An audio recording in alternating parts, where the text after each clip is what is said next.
On the night of January 28 to 29, Niamey airport came under attack under a shocking assault claimed by the Islamic State in the Sahel. Now, 20 attackers were killed, 11 captured, and several Nigerian soldiers wounded.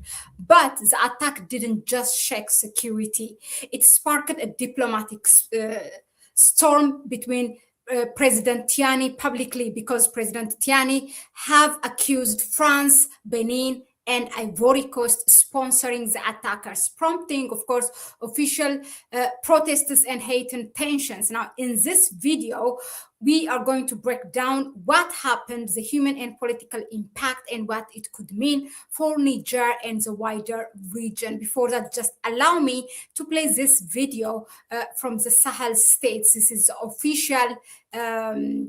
the official sites of news. I'm going to play it in a minute. Jocelyn Amosu gives us the special information bulletin from the Defense and Security Forces following the attack on the night of Wednesday, January 28, 2026 at the 101 Air Base in Niamey. On the night of January 28 to 29, 2026, at around 12:20 a.m., a group of remote-controlled mercenaries attacked the 101 Air Base in Niamey. This is the same place from which the French forces were driven out on November 22, 2023. The attack, which lasted about 30 minutes, was carried out by gunmen on motorcycles. All headlights were off. The airbase security system, supported by the Defense and Security Forces of the city of Niamey, worked in perfect coordination to valiantly repel this treacherous attack. Unfortunately, 4 soldiers were injured and equipment was damaged, including a stockpile of ammunition that caught fire.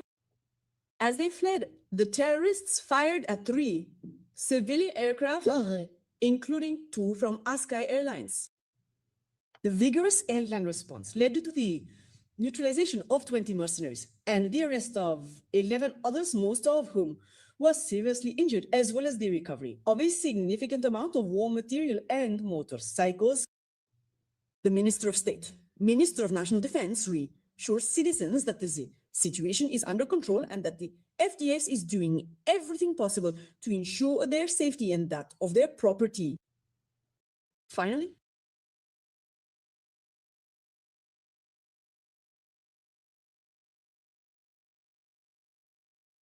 I would like also to invite you a video, which is where the Niger's government president, actually General Abdurrahman Tiani, was on a site visit where this attack happened, and he gave this interview to, let me just, I would like to pull that so that you can watch. Just a second. I think it is... it's in French, but it's worth to watch. Yeah, here it is. I pulled it for you. Et plus loin, les complices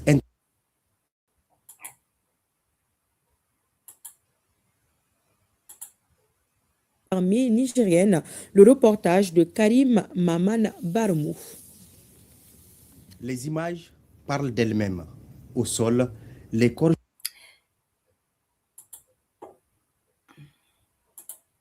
So yeah, now just to give you again background, the attack was reportedly claimed by the Islamic State in the Sahel following remarks by the Nigerian government accusing Cote d'Ivoire, Benin, and France of being sponsors of the assailants.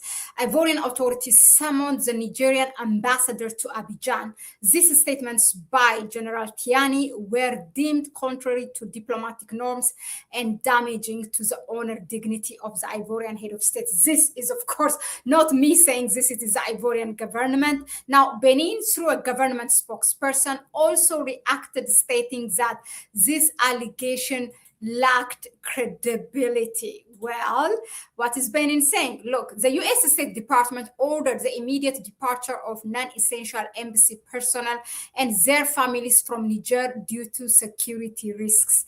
Nigerian human rights group Kode described the attacks as cowardly and irresponsible, harming the territorial integrity of Niger and that of the AES, according to the state news agency. Now, a collective prayer was held on Friday at the Grand Mosque of Tahua to implore God for peace, security, and the protection of the defense and security forces across various theaters of operation, according to the news from Niger. Now, the attack on Niamey airport, occurring on the 9th January 28 to 29, resulted in 20 attackers killed and 11 captured. 4 Nigerian soldiers were injured.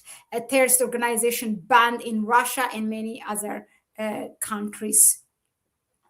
So now this is what happened, and this is, as you can see, President of Niger, General Abdurrahman Tiani, on the site and visiting and giving his interview. It's in French, but it's basically, I have also played the English part earlier. Now, what I want to reflect is that there is a mention of ASKI Airlines. ASKI Airlines is basically, it's a Togo's airline. The government did not attack or accuse Togo directly, but the other thing what we see is, you see that the US government is summoning now their diplomats and their families to leave the country. That is exactly what they do when there is a country, is that they want it to be perceived in the world that it is chaotic, and there's no peace.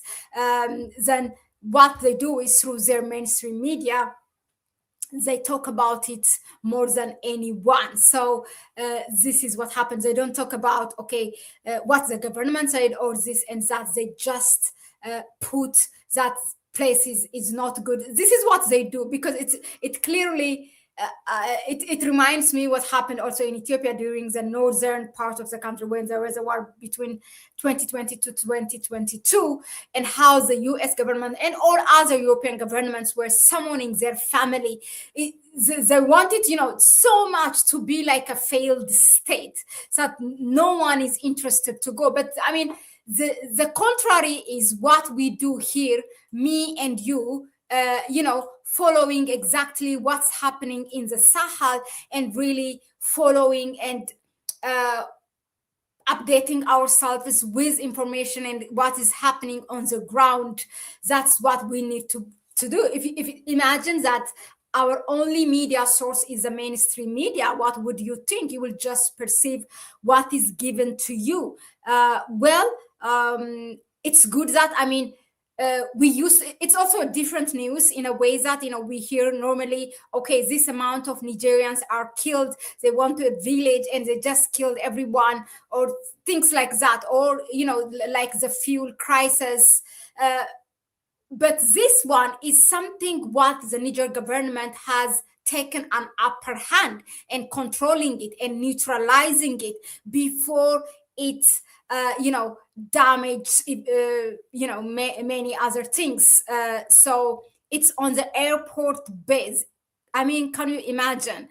So it's good that it shows you also, despite all the sanctions and what's happening in the Sahel, that they can, their security is more and more capacitated in terms of neutralizing a terror attack.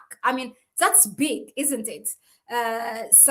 Yeah, let us know in the comment section what do you think of this. We cannot just talk about the attack, but we should also, I think, give a credit as the capacity of the security of Niger being able to neutralize this before they do further damage in the country. Thank you very much once again for tuning in. Hello, everyone.